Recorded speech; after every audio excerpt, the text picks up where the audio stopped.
Bom dia, pessoal! Que pessoal! alegria estarmos aqui juntos nessa manhã, iniciando esse novo mês juntos, nesse 1º de abril, nessa segunda-feira, para meditarmos na palavra de Deus e orarmos por nossas famílias. Sim, eu e a Rafa queremos compartilhar com vocês, seguindo na leitura do profeta Isaías, os capítulos 17 e 18. Queremos orar pela sua família, vamos apresentar a Deus esse novo mês que está se iniciando hoje e pedir ao Senhor a bênção, a proteção dele sobre nossa casa, sobre os nossos filhos, tudo que toma o nosso nome. Esse texto é uma continuação das profecias que o profeta Isaías declarou contra nações ímpias, nações que estavam se opondo ao propósito de Deus, querendo eliminar Israel do mapa. Nós vamos ver hoje uma profecia específica contra Damasco. Damasco era uma cidade muito antiga, mencionada lá no livro de Gênesis 14, 15.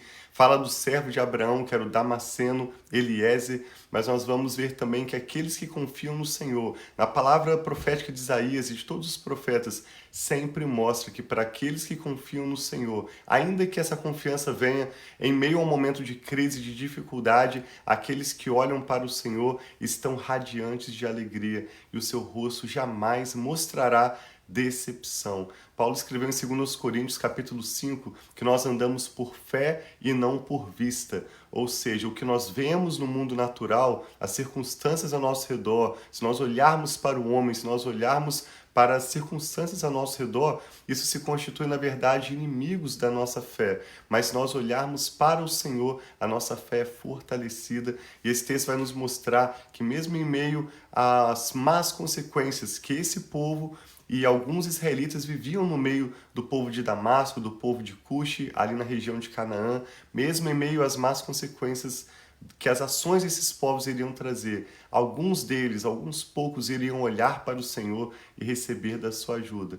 Então esse é o nosso chamado para nós olharmos para o Senhor, inclusive se você está atravessando um momento de crise, de dificuldades, vamos juntos olhar para o Senhor e crer que Ele tem bênçãos para a nossa família, que Ele pode mudar a sua situação nesse mês de abril que estamos iniciando. Sim, muitas vezes as maiores revelações de quem Deus é vêm nos momentos mais difíceis, Sim. que geralmente são os momentos que a gente começa, Senhor, eu preciso da sua ajuda. E sempre há duas opções, ou nós vamos buscar ao Senhor, e infelizmente algumas pessoas no momento de dificuldade se afastam de Deus, ficam revoltadas por causa da situação. Então, que nós possamos aprender e conhecer mais de Deus nos momentos da nossa vida, seja no momento de alegria, que é muito bom celebrarmos a Deus, os momentos que estão felizes, mas que nos momentos de dificuldade nós possamos conhecer o Deus, seja o Deus que cura, o Deus que provê, Amém. o Deus que é a nossa justiça, a nossa bandeira. Deus, Ele é aquele que cuida de nós. E eu sempre repito isso, que é algo que eu tenho para mim, eu repito isso para mim quando eu estou no momento difícil, eu estou com pensamentos que não são saudáveis. Deus disse que Ele nunca nos deixaria e nunca nos abandonaria. Então, ainda que você se sente sozinho, abandonado, distante, você possa saber que Deus nunca te deixa e Ele nunca te abandona. Então, vamos orar para nós fazermos essa leitura e glória a Deus por esse novo mês. Pai, muito obrigado pelo Teu amor, o Teu cuidado, Senhor, sobre as nossas vidas. Nós queremos apresentar esse momento aqui devocional, que o Senhor fale conosco, abra o nosso entendimento, abra os nossos olhos. Nós queremos perceber a maravilha, Pai, da Tua palavra, queremos aprender mais de Ti e saber que o Senhor é o Deus conosco, o nosso Emanuel. Nós apresentamos a Ti esse dia, esse novo mês e essa live em nome de Jesus. Amém. Diz assim então, acompanhe conosco Isaías 17, um capítulo bem curtinho. Advertência contra Damasco. Damasco deixará de ser cidade, vai se tornar um monte de ruínas. Suas cidades serão abandonadas, serão entregues aos rebanhos que ali se deitarão, e ninguém os espantará. Efraim deixará de ser uma fortaleza, e Damasco uma realeza. O remanescente de Arã será como a glória dos israelitas, anuncia o Senhor dos exércitos. Naquele dia, a glória de Jacó se definhará, e a gordura do seu corpo se consumirá. Será como quando um ceifeiro junta o trigo e colhe as espigas com o braço, como quando se apanha os feixes de trigo no vale de Refaim.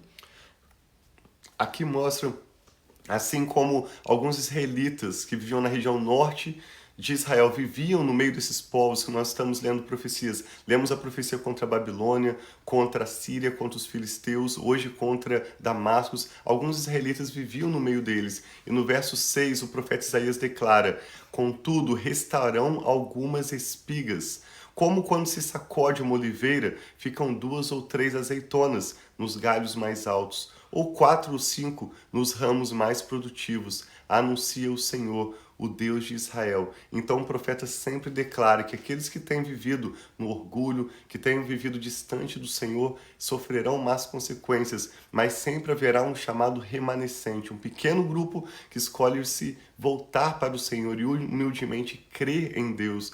Veja o que diz no verso 7, que nós destacamos hoje. Naquele dia, os homens olharão para aquele que os fez e voltarão os olhos para o Santo de Israel. A gente sempre fala para nós olharmos para Deus. Então, naquele dia, eles olharão para Deus. Não olharão para os altares, obra de suas mãos. Não darão a mínima atenção aos postes sagrados e aos altares de incenso que os seus dedos fizeram. Naquele dia, as suas cidades fortes, que tinham sido abandonadas por causa dos israelitas, serão como lugares entregues aos bosques e ao mato, e tudo será desolação. Então o profeta está declarando que haveria destruição para a cidade de Damasco e para toda aquela região, mas alguns poucos iriam ser poupados. Provavelmente alguns israelitas que se juntaram ao povo de Judá do sul foram para o cativeiro na Babilônia, mas ainda puderam voltar e ser restaurados junto com Judá. Mas para a cidade de Damasco, e essa palavra é comprovada em vários escritos, ela foi destruída, assim como foi reerguida outras vezes, mas houve desolação logo depois do período do profeta Isaías. Verso 10 diz: porque vocês se esqueceram de Deus, o seu Salvador, e não se lembraram da rocha, da fortaleza de vocês. Por isso, embora vocês cultivem as melhores plantas, videiras importadas, e façam crescer no dia em que as semearem, e as façam florescer de manhã, não haverá colheita, no dia da tristeza e do mal irremediável. Ah, o bramido das numerosas nações bramam como o mar. Ah, o rugido dos povos rugem como águas impetuosas. Embora os povos rujam como as ondas encapeladas, quando ele os repreender, fugirão para longe. Carregados pelo vento como palha nas colinas, como galhos arrancados pela ventania. Ao cair da tarde, pavor repentino, antes do amanhecer, já se foram. Esse é o destino dos que nos saqueiam. Essa é a parte que caberá aos que nos roubam. Nós vamos ler também o capítulo 18, bem curtinho, que é uma profecia contra a Etiópia. Algumas traduções dizem profecia contra Cuxi. Outra nação ali ao redor de Israel que foi hostil ao povo de Deus, estava trabalhando com orgulho contra os propósitos do Senhor. E o profeta Isaías, dentre outros profetas que declararam profecias contra a Etiópia, disseram: ai da terra do zumbido de insetos ao longo dos rios da Etiópia, que manda emissários pelo mar em barcos de papiro sobre as águas. Vão, ágeis mensageiros, a um povo alto e de pele macia, a um povo temido pelos que estão perto e pelos que estão longe. Nação agressiva e de fala estranha, cuja terra é dividida por rios. Todos vocês, habitantes do mundo, vocês que vivem na terra, quando a bandeira for erguida sobre os montes, vocês a verão. E quando soar a trombeta, vocês a ouvirão. Assim diz o Senhor: do lugar onde moro ficarei olhando quieto, como o ardor do sol reluzente, como a nuvem do orvalho no calor no tempo da colheita. Pois antes da colheita, quando a floração der lugar ao fruto e as uvas amadurecerem, ele cortará os brotos com a podadeira e tirará os ramos longos. Segue dizendo: serão todos entregues aos abutres das montanhas e aos animais selvagens. As aves se alimentarão deles todo o verão e os animais selvagens todo o inverno. Naquela ocasião, dádivas serão trazidas ao Senhor dos Exércitos, da parte de um povo alto e de pele macia, da parte de um povo temido, pelos que estão perto e pelos que estão longe. Nação agressiva e de fala estranha, cuja terra é dividida por rios. As dádivas serão trazidas ao Monte Sião, ao local do nome do Senhor dos Exércitos. Esse texto também nos lembra que toda nação e todo indivíduo que se levantou contra o povo de Israel acabou se dando mal. Aqui mostra que aqueles que estavam tentando contra eles, no final desse capítulo, o profeta declara que eles vão voltar trazendo presentes, como quem honra, como quem abençoa. Então nós lembramos para continuarmos orando pelo povo de Israel, pelo povo na Palestina também, pela paz ali no Oriente Médio, que Deus tenha misericórdia de tantos milhões de famílias inocentes envolvidas naquele conflito, entre outras regiões do mundo também que tem hoje atravessado por guerra. Vamos lembrar de continuar clamando a misericórdia de Deus, que Ele possa contar com a igreja dele e quem Ele quiser enviar, inclusive líderes de governo, homens de negócios, pessoas de influência que possam ser instrumentos de Deus para trazer paz nesses ambientes. Amém. Mas nós lembramos que a palavra de Deus diz que no final dos tempos o amor de muitos se esfriaria, mas também diz que no final dos tempos o Espírito Santo será derramado sobre toda a carne.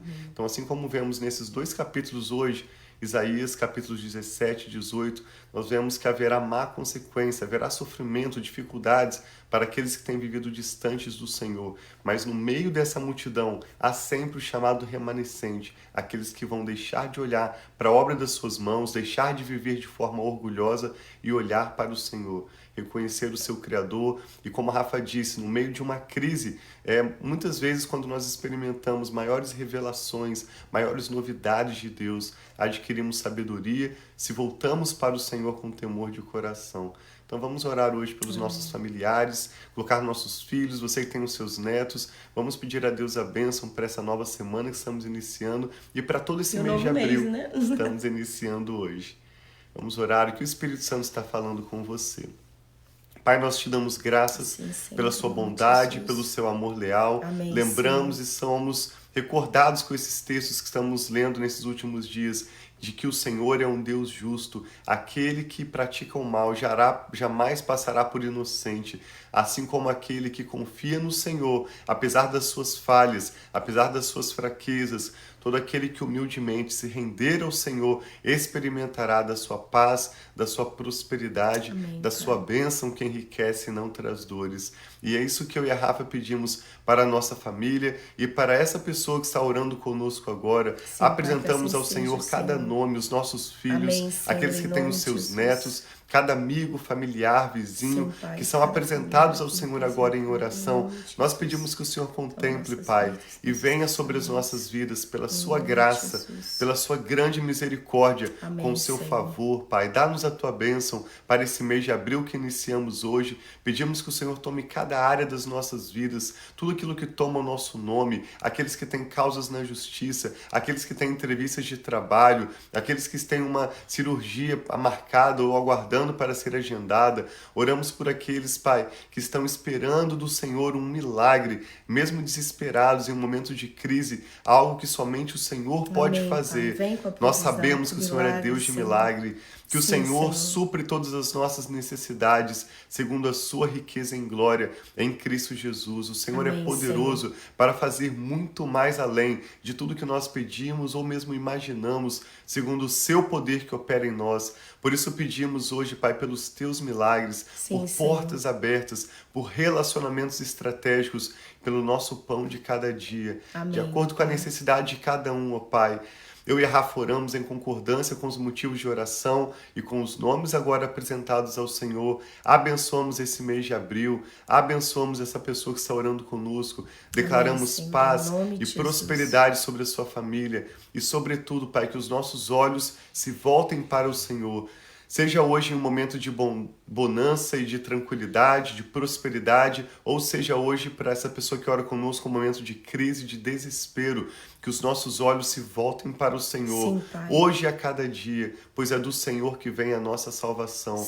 Os que olham para o Senhor estão radiantes de alegria e o seu rosto jamais mostrará decepção. Obrigada, Pai. Por isso oramos, Pai, consagramos ao Senhor esse novo mês, entregamos a nossa família sob os teus cuidados, declaramos o senhorio de Jesus sobre a nossa família e todo o nosso futuro confiamos ao Senhor. Oramos com fé e com ações de graças em nome do Senhor Jesus. Amém. Então tem uma semana muito abençoada, assim nós amamos seja. vocês e nos vemos amanhã. Sim, Deus os abençoe com uma semana e um abril muito abençoados. Amamos vocês.